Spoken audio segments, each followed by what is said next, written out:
ರಾಜ್ಯ ಸರ್ಕಾರ ಅರಣ್ಯ ಮತ್ತು ಕಂದಾಯ ಇಲಾಖೆ ಮೂಲಕ ಹೊರಡಿಸಿರುವ ಕೊಡಗಿನ ಜನರು ಹಾಗೂ ಬೆಳೆಗಾರರಿಗೆ ಮಾರಕವಾಗಬಲ್ಲ ಸುತ್ತೋಲೆಗಳಿಂದ ತಕ್ಷಣ ಹಿಂದಕ್ಕೆ ಪಡೆಯಬೇಕೆಂದು ಭಾರತೀಯ ಜನತಾ ಪಾರ್ಟಿಯ ಸೋಮರಪೇಟೆ ಮಂಡಲದ ವಕ್ತಾರ ಬಲ್ಲರಂಡ ಕಂಠಿಕಾರ್ಯಪ್ಪ ಒತ್ತಾಯಿಸಿದ್ದಾರೆ.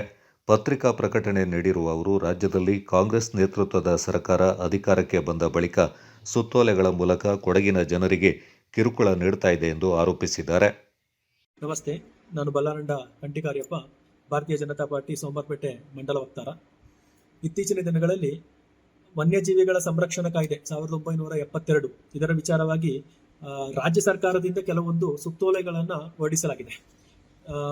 ಇದು 1972ರಲ್ಲಿ ಬಂದಂತ ಕಾಯ್ದೆ. ಕೆಲವೊಂದು ವಿಚಾರಗಳನ್ನ ಅನುಷ್ಠಾನ ಮಾಡಿರಲಿಲ್ಲ ಕೊಡಗಿನಲ್ಲಿ.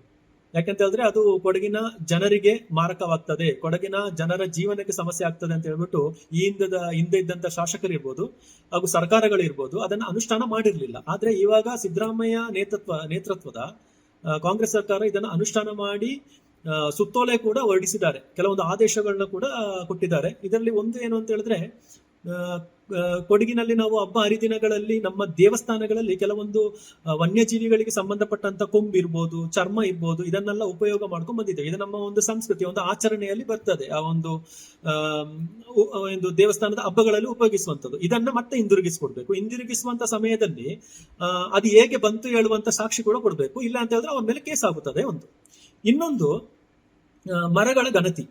ಈ ನಮ್ಮ ತೋಟದಲ್ಲಿ ಇರುವಂತಹ ಮರಗಳಿರ್ಬೋದು, ಬೆಳೆಗಾರ ತೋಟಗಳಲ್ಲಿ ಮರಗಳಿರ್ತದೆ. ಆ ಮರದ ಮೇಲೆ ಒಂದು ನಂಬರ್ ಹಾಕ್ತಾರೆ, ಗಣತಿ ಮಾಡ್ತಾರೆ. ಆ ನಂಬರ್ ಹಾಕಿದ ತಕ್ಷಣ ಅದು ಸರ್ಕಾರದ ಆಗ್ತದೆ. ಅದನ್ನ ಯಾವುದೇ ಬೆಳೆಗಾರನಿಗೆ ಆ ಮರದ ಮೇಲೆ ಯಾವುದೇ ಹಕ್ಕಿರೋದಿಲ್ಲ.